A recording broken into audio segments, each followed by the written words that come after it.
మునక్కాడ కోడిగుడ్డు పులుసు చేస్తున్నా అన్నమాట. ముందుగా 11 కోడిగుడ్లు నీళ్ళలో వేసి ఉప్పు వేసి ఉడకబెట్టుకుని పొట్టంతా తీసి ఘాట్లు పెట్టి పక్కన పెట్టుకుందాం. వెంటనే 100 గ్రాముల చింతపండు నానబెట్టుకుని 4 చెంచాలు నూనె వేసుకుని తాలింపు గింజలు వేసుకుందాం. 10 వెల్లుల్లిపాయ రెప్పలు వేసుకుని 1 నిమిషం వేయించుకుని వెంటనే కరివేపాకు వేసుకుని చిన్నగా కోసి పెట్టుకుని 5 ఉల్లిగడ్డలు వేసుకుని 2 నిమిషాలు వేయించి వెంటనే 10 పచ్చిమిర్చి వేసుకుని కోసి పెట్టుకుని 5 ములక్కాయ ముక్కలు వేసుకుని 5 నిమిషాలు వేయించుకున్నాక 4 టమాటాలు వేసుకుందాం. ఒకసారి కలుపుకొని చెంచా పసుపు సరిపడినంత ఉప్పు వేసుకుని బాగా కలిపేసుకుని ఒక 5 నిమిషాలు మూత పెట్టుకుందాం.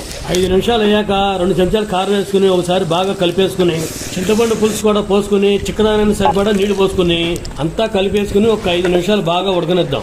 5 నిమిషాలు అయ్యాక ఉడకబెట్టిన కోడిగుడ్లు వేసుకుని ఒకసారి బాగా కలిపేసుకుని 2 నిమిషాలు బాగా ఉడకనిద్దాం. కాస్త కొత్తిమీర వేసుకుని అలా కలిపేసుకుని బౌల్లోకి సర్వ్ చేసుకుందాం. ఇంతేనండి, మన అద్దిరిపోయే కోడిగుడ్డు ములక్కాయ పులుసు రెడీ.